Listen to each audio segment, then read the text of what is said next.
اللہ تبارک و تعالیٰ نے سکون بھی دین میں رکھا ہے اور عزت بھی دین میں رکھی ہے۔ جو آدمی دو گھروں کا مسافر ہوتا ہے وہ پریشان رہتا ہے۔ دنیا میں سب سے زیادہ بے سکون وہ لوگ ہیں جن کے پاس علم ہوتا ہے پر عمل نہیں ہوتا، وہ ضمیر کے قیدی بن جاتے ہیں۔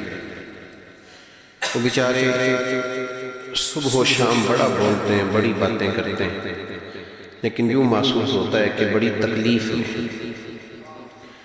حضرت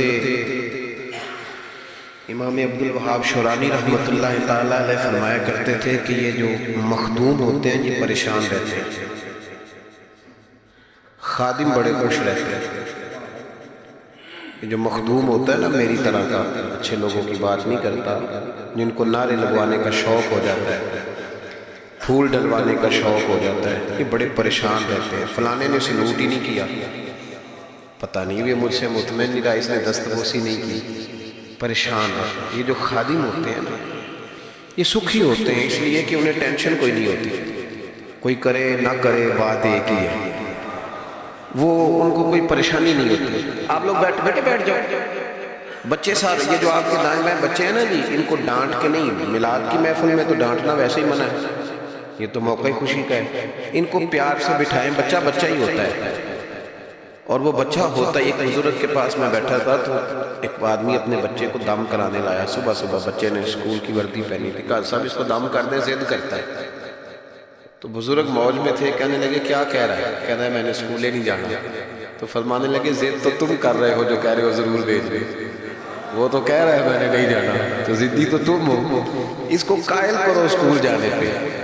تو بچوں کو تو قائل کیا جاتا ہے نا جی، اطمینان سے بیٹھے۔ میں نے چند ایک باتیں کرنی ہیں، آپ کا بڑا خوبصورت پروگرام ہے، انشاءاللہ آگے چلے گا، تو میں کوئی بھی بات انشاءاللہ تعالیٰ وقت گزارنے کے لیے نہیں کروں گا کہ چلو تھوڑی لمبی کر لو، آدھا گھنٹہ ہو جائے گا، بلکہ اعلیٰ حضرت رحمۃ اللہ نے لکھا ہے جس نے کسی کا وقت ضائع کیا اس نے بھی قیامت میں حساب دینا ہے۔ کیوں ٹائم ضائع کیا؟ جو بات دو جملوں میں ہو سکتی ہے وہ دو جملوں میں ہی کرنی چاہیے، اس کو لٹکانا نہیں چاہیے بہت زیادہ۔ اور ویسے بھی خیر الکلام ما قل و دل، بہترین بات وہ ہوتی ہے جو تھوڑی اور مختصر اور جامع ہوتی ہے۔ نبی پاک صلی اللہ علیہ وسلم دنیا میں لوگوں کو عزتیں دینے کے لیے تشریف لائے۔ قرآن مجید نے کہا کہ اے محبوب اپنے غلاموں سے یہ فرما دو کہ قل ان کنتم تحبون اللہ، ان سے فرماؤ اگر یہ اللہ سے محبت کرنا چاہتے ہیں فاتبعونی، تو آپ کی پیروی کریں۔ پتہ ہے شان کیا ملے گی؟ یحببکم اللہ، اللہ ان سے محبت فرمائے گا۔ نبی پاک صلی اللہ علیہ وسلم کی غلام، ادھر دیکھیں میری طرف، ہم نے تقریروں کو نا، تقریریں کیونکہ رہ بھی ماشاءاللہ سبحان اللہ کے لیے گئی ہیں، کئی میری طرح کے لوگ کہتے ہیں مجھے مزہ نہیں آیا اونچا سبحان اللہ کہو، تو میں کہتا ہوں خدا کے بندے تیرے مزے کے لیے سبحان اللہ کہا تو ثواب ہی کوئی نہیں ہونا، کیونکہ اللہ کا ذکر جب تک اللہ کی رضا کے لیے نہ کیا جائے اس وقت تک اجر ہی نہیں ہوتا۔ تو تجھے نہ بھی مزہ آئے تو پھر بھی سبحان اللہ تب بھی کہنا جب اللہ کی رضا کے لیے، اس لیے کہ عبادت الہی میں غیر کا تصور تو ثواب ضائع کرتا ہے، لیکن موج ہے نا۔ تو آپ تھوڑی دیر توجہ کریں، بچوں کو میں نے عرض کیا تھا کہ آپ اشارہ کریں گے تو بچے بیٹھ جائیں گے، غور کریں۔ اللہ فرماتا ہے محبوب جو تیری غلامی کرے گا وہ میرا محبوب بن جائے گا۔ نبی پاک صلی اللہ علیہ وسلم نے نا لوگوں کی عظمتیں بیان کی ہیں۔ انسان خوبی اور کمزوری کا مجموعہ ہوتا ہے، خوبی اور کمزوری دونوں چیزیں ہوتی ہیں۔ ہمیں بھی حضور نے حکم دیا، جامع ترمذی میں، نسائی میں، طبرانی میں، تینوں جگہ حضرت انس بن مالک کی حدیث موجود ہے۔ حضور نے فرمایا اذکروا محاسن موتاکم، جب تم میں سے کوئی فوت ہو جائے تو اس کی اچھی اچھی باتوں کا ذکر کیا، اس کے محاسن بیان کرو۔ اب کسی سے آدمی نے یہاں یہ سوال نہیں اٹھایا کہ یا رسول اللہ بندے میں تو خوبی تھی کوئی نہیں، حضور نے یہاں مطلق کہا محاسن موت، مرنے والے کی اچھی بات۔ اس کا معنی کیا ہے؟ اس کی شرح میں شارحین نے لکھا ہے کہ اللہ نے کوئی مسلمان ایسا پیدا ہی نہیں کیا جس میں کوئی خوبی نہ رکھی۔ اب ایک حدیث اس پر بخاری کی سن لیں، نبی پاک علیہ السلام نے فرمایا اپنی بیوی سے بغض نہ رکھو، اپنی بیوی سے اگر تمہیں اس کی ایک عادت ناپسند ہے تو اس عادت پر غور کرو جو تمہیں پسند ہے۔ عورت اگرچہ ناقصات العقل ہوتی ہیں عورتیں، لیکن یہ نہیں ہو سکتا کہ ان میں خوبی کوئی نہ ہو۔ عورتوں میں خوبیاں بھی ہوتی ہیں، اپنے خامند کے حق میں عورت کے اندر کچھ نہ کچھ خوبیاں بھی بغض نہ رکھتا۔ وجہ کیا ہے؟ وجہ یہ ہے کہ اللہ کے رسول علیہ السلام لوگوں کو عزت دینے آئے ہیں۔ میلاد عزت کا نام ہے، حضور عزت دینے آئے ہیں۔ ادھر دیکھو میری طرف، صحیح بخاری مسلم کی حدیث ہے، حضور نے فرمایا جس کے چہرے پہ داڑھی ہو سفید رنگ کی۔ بزرگ ناراض تو نہیں ہو جائیں گے داڑھی کی بات چھیڑنے سے؟ چلو ہو جائے پھر کی ہے، گالتے صحیح ہے۔ حضور نے فرمایا جس نے سفید داڑھی والے آدمی کی عزت کی، یہ بخاری مسلم ہے، فرمایا جس نے سفید داڑھی والے بزرگ کی عزت کی وہ سمجھے میں نے اپنے رب کی عزت کی۔ اتنے بڑے لفظ بیان کر دیے۔ اور ترمذی شریف کے لفظ یوں ہیں، محبوب پاک علیہ السلام نے فرمایا جب سفید داڑھی والا بندہ قبر میں جاتا ہے، اللہ کرے نا ہمیں داڑھی کی توفیق بھی ملے، ہم نے تو قسم اٹھا لیا، کہتے ہیں جب تک نیک نہیں ہونا تب تک داڑھی نہیں رکھنی، تو میں کہتا ہوں تو یہ والی قسم اٹھانا جب تک نیک نہیں ہونا روٹی نہیں کھانی۔ تو نے داڑھی پہ قسم کھا لیا بھائی، حالانکہ بندہ داڑھی رکھ کے نیک ہو جاتا ہے، داڑھی رکھتا ہے تو نیکیاں بہت سارے گناہوں سے بچتا ہے، اس کی داڑھی اسے بچاتی ہے۔ تو حضور عزت دینے آئے، نبی پاک علیہ السلام، عام مومن کی بات ہو رہی ہے، اس میں کوئی حد نہیں، مفتی ہو، پیر ہو، صوفی ہو، درویش ہو، عالم فاضل ہو، حافظ قاری، عام مومن۔ فرمایا سفید داڑھی والا مومن جب قبر میں جاتا ہے تو رب کریم فرشتوں سے فرماتا ہے اسے عذاب نہ دینا، میرے محبوب کی سنت وہ بھی سفید لے کے آیا، مجھے حیات دیا، اسے عذاب دیا۔ انسانوں میں کمیاں بھی ہوتی ہیں، خوبیاں بھی ہوتی ہیں، لیکن آپ ادھر دیکھیں نبی پاک صلی اللہ علیہ وسلم نے کبھی کسی کی کمزوری کا ذکر نہیں فرمایا۔ ابو جہل شراب پیتا تھا، سارے زمانے کو پتہ ہے۔ قبیلہ بنو آراش کا ایک شخص اس زمانے میں نبی پاک کے پاس اس کی شکایت لے کے آیا جب اسلام پر غربت تھی۔ اس زمانے میں ابو جہل اس کا مال دبا گیا اور حضور نے لے کے دیا۔ اب ایک تفصیل ہے چونکہ موضوع نہیں، ادھر نہیں جاتا، لیکن نبی پاک علیہ السلام نے کبھی یہ نہیں کہا کہ یہ ڈاکے مارتا ہے، حالانکہ وہ مارتا تھا، وہ غریبوں کا مال لوٹتا تھا، لیکن حضور علیہ السلام نے کبھی یہ بات ارشاد، اس کو ہدایت کی بات کہی، اس کو درس دیا۔ ہمارے ہاں تبلیغ، حضور اس کو تبلیغ کرتے تھے، اس پر تنقید نہیں کرتے تھے۔ ہم کسی کو تبلیغ نہیں کرتے، اس پر تنقید کرتے۔ حالانکہ ابو جہل حضور کی ذاتی زندگی پر اعتراض کرتا تھا، معاذ اللہ، وہ کہتا تھا جادوگر ہے، کاہن ہے، معاذ اللہ تعالیٰ یہ حکمرانی کرنا چاہتے ہیں، یہ سردار پر، یہ ساری باتیں وہ کرتا تھا، لیکن حضور نے کبھی اس کی ذاتی زندگی پر اتر کر کوئی بات، آپ دیکھیں ذرا تلاش کریں، آپ جتنی بھی حدیثیں آپ پڑھتے جائیں گے نا اس میں آپ کو یہ ملے گا کہ نبی پاک نے کبھی اس کو عزت دی، کبھی اس کو عزت دی، کبھی اس کو عزت دی، لیکن کبھی کسی شخص کی کوتاہی حضور نے بیان، کبھی کسی شخص کے بارے میں یہ رویہ، حضور عزتیں دینے آئے ہیں، عزتیں دینے آئے۔ بتائیے حضرت ابوبکر صدیق کو حضور علیہ السلام نے صدیق اکبر کہا، لقب دیا۔ حضرت عمر بھی تو سچ ہی بولتے تھے نا، جناب عثمان بھی تو سچ ہی بولتے تھے نا، حضرت سیدنا مولا علی بھی بولیے، لیکن ان کے اندر وہ خوبی زیادہ پائی جاتی تھی، تو نبی پاک علیہ السلام نے انہیں صدیق کہا۔ جناب عمر فاروق اگر حق اور باطل کی بات کرتے تھے تو باتیں حضرت ابوبکر بھی سچی کرتے تھے، لیکن حضور نے انہیں فاروق اعظم کہہ کے عزت دی۔ حضرت عثمان غنی کو پیکر شرم و حیا کہہ کے نبی پاک نے عزت دی، جناب علی کو اسد اللہ کہہ کے حضور نے عزت دی۔ بہت سارے لوگ ایسے ہیں جب ہم کتابیں دیکھتے ہیں تو کچھ ایسی چیزیں ملتی ہیں، کچھ جگہوں پہ ایسی چیزیں ملتی ہیں جن کا ذکر ہو سکتا تھا، لیکن نبی پاک علیہ السلام نے کبھی ان کا ذکر، بلکہ عجیب روایت لکھی ہے امام یوسف صالحی نے سبل الہدی والرشاد میں، اکرمہ بن ابو جہل، ابو جہل کا بیٹا۔ یہاں تو اللہ تعالیٰ خیر فرمائے، دادی کا ظلم نہیں لوگ بھولتے، پردادی کا۔ بیبیاں کہتی ہیں تہاڈی دادی جو کرتی تھی کدی تہانوں دساں نا، بھائی وہ تو اب چلی گئی بیچاری، اب تو کوئی فائدہ نہیں بتانے کا، بات ختم ہو گئی۔ ہم بھولنے کو تیار ہیں، بلکہ ہم یہ کرتے ہیں کہ پنچایت میں کبھی کسی چودھری کے پریشر پہ آ کے صلح کر لیتے ہیں پر معافی نہیں دیتے۔ کرتے یہ ہیں کہ صلح کر لو، پھر جب کبھی میرے قابو آئے گا تو پھر دیکھ لیں گے اس کا کیا کریں گے، نبی پاک صلی اللہ علیہ وسلم کے ساتھ جو کچھ ابو جہل نے کیا حضور نے اس کا ذکر فرمایا فرعون بھی بڑا ظالم تھا پر یہ جو میرا فرعون ہے یہ اس سے بھی سخت ہے.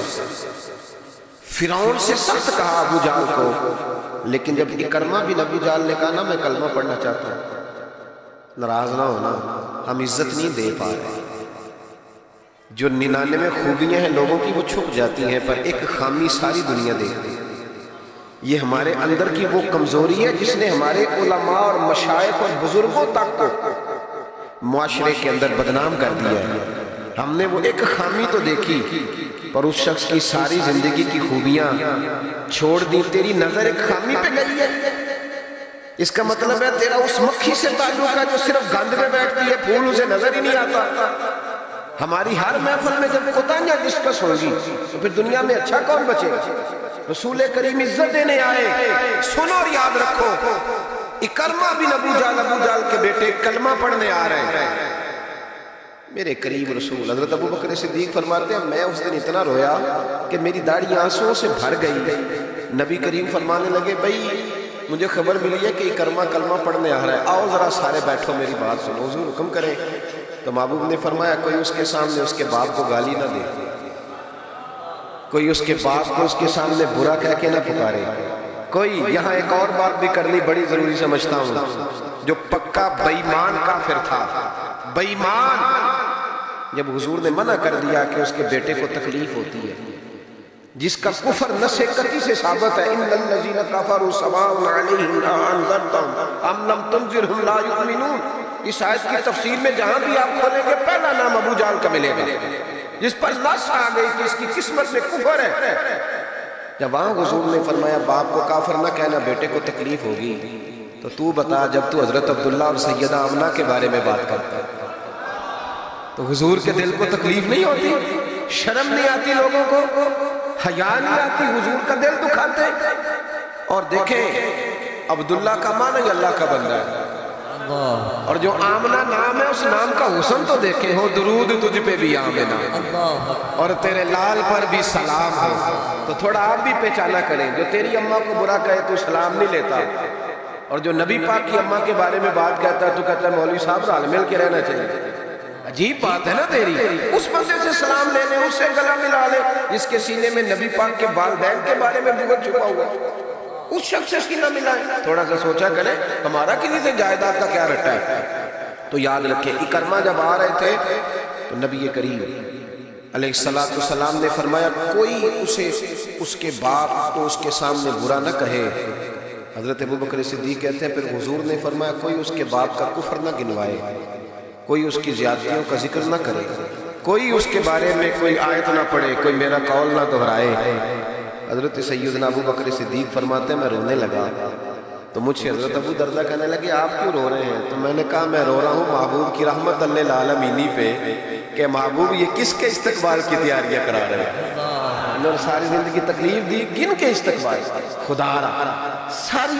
آپ یقین کریں آپ بیٹھ جائیں کسی مجلس میں، ناراض نہ ہونا، علماء اور نیک لوگوں کی بات نہیں کرتا اپنی اور آپ کی کر رہا ہوں. ہم کسی محفل میں بیٹھ جائیں نا، ہم نے اب گناہوں کے نام بدل لیے ہیں. جھوٹ کا نام ہم نے بہانہ رکھا ہے، میں بہانہ کر چڑھیا سے، حالانکہ سچی بات کیا ہے جھوٹ بولا. اور یہ غیبت کا نام ہم نے بدل کے گپ شپ رکھا ہے، تھوڑی دیر گپ شپ کریں. وہ گپ شپ کیا ہے؟ بڑے بڑے مذہبی لوگ میری طرح کے جبہ و دستار، وہ ساتھ والی اتنا اپنی جماعت کی تبلیغ کرنا ضروری نہیں سمجھتے جتنا ساتھ والی جماعت پہ تنقید کرنا ضروری سمجھتے. یوں لگ رہا جیسے مقابلہ چل رہا ہے مذہبی لوگوں کا آپس میں، ہر آنے والے کو اور ہر ملنے والے کو اور ہر جس آدمی کا نام ہے اس کی کوئی نہ کوئی کوتاہی تلاش کر کے رکھنا ہمارا وتیرہ بن گیا ہے. اس مزاج کو بدلنا پڑے گا. جب یہ مزاج بدلے گا تو معاشرے میں حسن پیدا ہوگا. میری طرح جو آدمی بھی تھوڑا سا ممبر پہ بیٹھنے لگتا ہے وہ کہتا ہے میں دین کا کام کر رہا ہوں. جو جماعت بھی کام شروع کرتی ہے کہتی ہے صرف ہم نے کیا. بھئی تم نے کیا تو تم سے پہلے غیر مسلم سے ظاہر ہے، تمہیں کیسے پتا چلا یہ دین ہے؟ تھوڑا تھوڑا نرمی پیدا کریں، رویوں کو ٹھنڈا کریں، اپنے ماحول کے اندر وہ حسن پیدا کریں. رسول پاک دنیا میں عزت دینے آئے. کنز الاموال کی حدیث سنیں، حضرت عائشہ صدیقہ رضی اللہ تعالیٰ عنہ حدیث کی راوی ہیں، کہتے ہیں میں بیٹھی تھی حضور کی بارگاہ میں، دوپہر کا وقت حضور کے کیلولا کا وقت ہوتا تھا، اس وقت صحابہ نہیں آتے تھے، حضور دوپہر کو تھوڑا آرام کرتے۔ اب تو ہم بڑے بہادر ہیں نا، بالخصوص محفلوں کے لوگ بڑے بہادر ہیں، بڑے دلیر لوگ ہیں، 3 بجے سو کے بھی فجر جماعت سے پڑھ لیتے ہیں، یہ دلیری ہے نا جی۔ حالانکہ بڑا مشکل ہوتا ہے 1-2 بجے سو کے سویرے فجر کی نماز ہو، لیکن میں دلیر سمجھتا ہوں کہ جو بندہ 2 بجے سوئے پھر فجر پڑھ لے، یہ اس کی دلیری ہے، یا پھر شب زندہ دار ہوتے ہوں گے، ساری رات جاگتے ہوں گے، یہی ہو سکتا ہے۔ نبی کریم علیہ السلام عشاء کے بعد سو جاتے تھے اور پسند کرتے تھے عشاء کے بعد سونا۔ فجر میں حضور تہجد کے وقت بیدار ہوتے تھے، تہجد پڑھنا حضور کی دائمہ اور متواترہ سنت ہے۔ دعا کرو میلاد کی محفلوں میں تہجد کے فضائل بھی بیان ہونے شروع ہو گئے، آمین تو کہہ دو۔ یہ بھی نبی پاک کی سنت ہے، مٹھائی کھانا صرف حضور کی سنت نہیں، تہجد کی نماز دائمہ متواترہ سنت ہے، نبی پاک نے ہمیشہ پڑھی نبی کریم۔ تو صبح جلدی اٹھ جاتے تھے۔ اب نیند کی وہ جو کمی انسانی طبیعت میں رہ جاتی ہے، اس کے لیے امت کے لیے اسوہ چھوڑنے کے لیے حضور دوپہر کو آرام کرتے ہیں۔ حضرت عائشہ صدیقہ رضی اللہ تعالیٰ عنہ فرماتے ہیں اس وقت بالعموم صحابہ نہیں ملنے آیا کرتے۔ سمجھ آ رہی ہے میری بات؟ صحابہ اس وقت ملنے نہیں آتے تھے، ان کو پتا تھا یہ حضور کے آرام کا وقت ہے۔ کہتے ہیں ایک بوڑھی خاتون ایک دن آ گئی دوپہر کو، عام روٹین میں لوگ نہیں آتے تھے، وہ آئی، اس کے ہاتھ میں چھڑی تھی، لاٹھی پکڑی تھی، اس نے دروازے پہ دستک دی۔ جب میں نے پوچھا کون ہے تو وہ عورت بولی، توجہ کرنا بات پر، حضور آرام کر رہے تھے، کہتے ہیں وہ عورت جب بولی نا، اللہ کے محبوب چارپائی پہ اٹھ کے بیٹھ گئے، اس کی آواز کانوں سے ٹکرائی، حضور اٹھ کے بیٹھ گئے۔ دروازہ کھولا، وہ خاتون اندر آئی تو بڑی دنیا آتی تھی، اور جس انداز میں نبی پاک نے اس کا استقبال کیا ایسا کم ہوتا ہے۔ حضور کھڑے ہو گئے، پھر محبوب پاک نے بٹھایا، پھر حضور علیہ السلام کی میں آنکھوں کا حسن اور روشنی دیکھ کے اندازہ کر رہی تھی کہ اس کے آنے سے حضور بڑے ہی زیادہ خوش ہیں، نبی پاک بڑے خوش ہیں۔ اللہ کے محبوب نے کھجوریں دی، سرکہ دیا، دیر تک حضور ان کی باتیں سنتے رہے۔ حضرت عائشہ صدیقہ کہتی ہے محب ہو کے محبوب نے، کنز المال میں حدیث موجود، محب ہو کے محبوب نے باتیں سنی، تسلی سے باتیں سنی، خوش ہو کے سنی۔ 2 قسم کے مہمان آتے ہیں نا، ایک مہمان فون کرتا ہے تو بندہ کہتا ہے میں کوئی نہیں گھر پھر کبھی آؤں گا، اور ایک مہمان ایسا ہوتا ہے جسے بندہ کہتا ہے اتنی بھی جلدی کیا ہے، ذرا ٹھہر جائے، تھوڑا رک جاؤ، چائے بن رہی ہے۔ کس میں ہوتی ہیں مہمان؟ کچھ مہمانوں سے دل لگا ہوتا ہے، دل کرتا بیٹھے رہے، ذرا تھوڑا اور بیٹھے، یار تو نہ جایا کر، تو بیٹھا رہا کر۔ ہوتے ہیں کچھ لوگ، دیر تک نبی کریم علیہ السلام نے بات سنی، اور کیا بات ہے، جناب عائشہ صدیقہ کہتی ہے دل حضور کا لگا، میں نے دیکھا تو میں بڑی مطمئن تھی۔ اس خاتون نے کہا کہ اب میں نے جانا ہے، لگ رہا تھا کہ حضور چاہتے ہیں ابھی رکے، لیکن اس نے جب کہا نہ جانا ہے تو حضور نے فرمایا ٹھیک ہے۔ جب وہ جانے لگی تو حضور نے تحائف جمع کیا اور جناب بلال حبشی کو فرمایا ان کے ساتھ جاؤ، چھوڑ کے آؤ۔ جناب عائشہ صدیقہ رضی اللہ تعالیٰ عنہ فرماتی ہیں پھر وہ دیکھیں حضور عزت کس طرح دیتے ہیں، کہتے ہیں وہ خاتون چلی گئی، میرا خیال تھا کہ حضور اب مسجد جائیں گے، جب رات کو آئیں گے نا بعد از عشاء تو پھر پوچھوں گی حضور یہ کون تھی، لیکن محبوب تو گئے نہیں، لیٹ گئے۔ میں اٹھ کے قدموں میں بیٹھی تو حضور کی مقدس آنکھیں کھلی ہوئی، میں نے عرض کی حضور یہ کون خاتون تھی، اور میں نے آپ کو تھوڑا انفرادی دلچسپی لیتے دیکھا، حضور کون تھی؟ جب میں نے پوچھا تو حضور کی آنکھوں میں آنسو چمکنے لگے، حضور اٹھ کے بیٹھے اور فرمانے لگے عائشہ یہ میری پہلی زوجہ خدیجہ الکبریٰ کی سہیلی تھی، یہ خدیجہ کی سہیلی تھی، اور فرمایا جب ہم مکے میں رہتے تھے تو یہ آیا کرتی تھی، خدیجہ اس کا پرتپاک استقبال کرتی تھی، اسے کھجوریں کھلاتی تھی، دودھ پلاتی تھی، پھر یہ باتیں سناتی تھی تو خدیجہ اس کی باتوں کا جواب دیتی تھی۔ فرمایا آج اس کی آواز کانوں سے ٹکرائی ہے تو ساری یادیں پھر سے تازہ ہو گئی ہیں۔ فرمایا میں نے اس کے ساتھ وہی سلوک کرنا چاہا ہے جو فاطمہ کی اماں کرتی تھی، میں نے وہی عزت دینی چاہیے جو وہ دیتی تھی۔ اور حدیث کا آخری جملہ اتنا شاندار ہے کہ اس جملے کو یاد کر لیں تو دستور بن جائے ہمارے لیے۔ محبوب نے فرمایا عائشہ حسن العہد من الایمان، تعلق اچھے طریقے سے نبھانا یہ بھی ایمان کا حصہ ہے۔ حسن العہد من الایمان، اچھے طریقے سے تعلقات نبھانا، وعدے نبھانا، عہد نبھانا، یہ بھی ایمان کا حصہ ہے۔ بھائیو، حضور نے عزت دی، نبی کریم نے وقار دیا، حضور ہر آنے والے کو عزت دیتے، احترام کرتے۔ ہمارے ہاں ایک بات چلتی ہے، میری طرح جو لوگ پیر کہلانے لگتے ہیں یا مولوی کہلاؤں، ان کا ایک بات چلتی ہے، کہتے ہیں میں کیسے جاؤں، میں تو کنواں ہوں، تو پیاسے خود آئیں، میں خود جاؤں جا کے کسی کو۔ ہمارے ہاں اشتہار چھپتے ہیں، دروازہ دستک دے کے کوئی دعوت نہیں دیتا کہ آج محفل ہے آ جانا، یہ رواج نہیں ہے ہمارا۔ حالانکہ اشتہار چھپانا تو بدعت ہے، چلو بدعت حسنہ کر لیں، یہ الگ بات ہے کہ اس والی بدعت پر مولوی کوئی نہیں بولے گا، کیونکہ سب کے نام لکھے ہوتے ہیں، ان کے بھی لکھے ہوتے ہیں، لہذا اس بدعت کا ذکر نہیں کرتے۔ حالانکہ حضور کے زمانے میں اشتہار، صحیح بات کہہ رہا ہوں، اس کا نام نہیں لیں گے، کیونکہ ان کا بھی موٹا کر کے لکھا ہوتا ہے نا اشتہار پہ نام، تو فائدہ ہے، اس کا ذکر نہیں کریں گے۔ اشتہار چھاپنا تو بدعت ہے، چلے بدعت حسنہ صحیح، دروازے پہ جا کے دین کا پیغام دینا یہ تو حضور کی سنت ہے، لیکن وہ شان میں کمی آتی ہے نا، وہ کیسے کو جائے؟ کہتے ہیں جی ہم جناب کنویں ہیں تو پیاسے خود آئیں، تو نبی پاک نے تو یہ فلسفہ نہیں بیان کیا، حضور تو طائف چلے گئے تھے، حضور تو تبوک چلے گئے تھے، نبی پاک سے بڑا کنواں بھی کوئی ہو سکتا ہے؟ اے ساقی تیری خیر تیرے میں کدے کی خیر، ایسی پلا کہ جس کا نشہ عمر بھر رہے، ایسا بھی کنواں کوئی ہو سکتا ہے؟ لیکن موت ہے نا ہماری، ہم ان باتوں میں اڑ گئے۔ اس کا نقصان یہ ہوا ہے کہ وہ جس کا شوق ہوتا ہے وہ تو آ جاتا ہے، لیکن سب کا شوق نہیں ہوتا، کچھ کا شوق بنانا بھی پڑتا ہے، اس کے دروازے پہ جانا بھی پڑتا ہے۔ تو نبی رحمت سید عالم صلی اللہ تعالی علیہ وآلہ وسلم لوگوں کو عزت دیتے، حضور وقار دیتے، آنے والے کا اکرام کرتے۔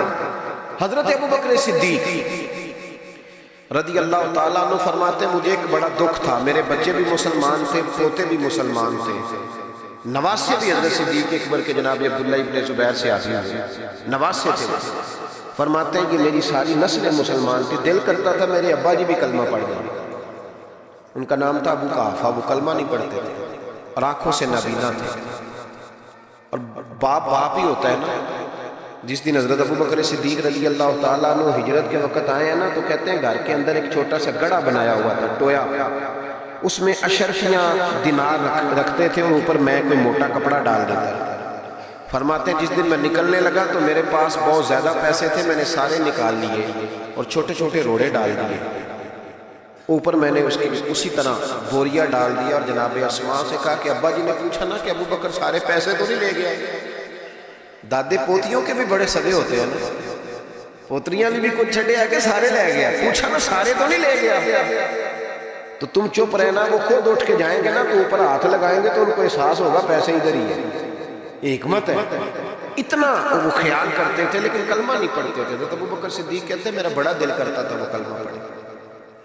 ایک دن وہ بول ہی پڑے ہجرت مدینہ کے بعد، کہنے لگے ابوبکر میں مان گیا ہوں تیرے رسول واقعی سچ ہے، چل یار مجھے لے چل، میں بھی مصطفیٰ کا کلمہ پڑھوں۔ حضرت ابوبکر فرماتے ہیں میری تو عید بن گئی کہ میرا تو گھر بن گیا نا، اب میرے ابا جی بھی وہاں آ گئے جہاں سارا گھرانہ کھڑا تھا، کہا کلمہ پڑھنا چلو۔ کہتے میں نے اپنے والد کا ہاتھ پکڑا رہا، جس طرح پکڑا مجھے مزہ آ گیا۔ سنو اور یاد رکھنا، ہمارے لیے تو مشکل ہو گیا ہے، ہم عزت لینے کے قائل ہیں، دینے کے نہیں۔ کہتے ہیں جب میں مسجد نبوی میں حضور کو لے کے آیا، اپنے والد کو لے کے آیا نا حضور کی بارگاہ میں، نبی کریم منبر پہ بیٹھے تھے، ابھی کلمہ پڑھا نہیں، پڑھنے آئے ہیں۔ کہتے ہیں حضور منبر پہ بیٹھے تھے، میں اپنے نابینا اور بوڑھے والد کو لے کے آیا، نبی کریم اٹھ کے کھڑے ہو گئے۔ کسی کو عزت دینے سے عزت بڑھتی ہے، کم نہیں ہوتی۔ کوئی عرض نہیں، کوئی عرض نہیں، اگر آپ ابا جی کے آنے پہ کھڑے ہو جائیں تو اپنے ابا جی ہیں، کوئی مسئلہ، کوئی عرض نہیں۔ اگر قاری صاحب جو مسجد کے امام ہے، چلو ہم سے تنخواہ ہی لیتے ہیں، پر قاری صاحب کو نہ دیکھو، اس ممبر کو دیکھو جس ممبر پر وہ بیٹھتے ہیں، کوئی مسئلہ نہیں بھائی، ٹھیک ہے تو چودھری صحیح، ہم تو قاری صاحب کو سور بھی 27ویں کو دیتے ہیں، کیوں بھلا ستیویں تے دیندے ہو نا اتنے بھی، اس واسطے کہ کدے سوانگ پا نہ لین، کیونکہ ستیویں تو بعد تے درزی پڑھتا ہی کوئی نہیں، تو کہندے ساڑھے نال دا پا لیا تو نال رل جائے گا، اس کو وہ والا نہیں دینا، 27ویں پہ دیتے۔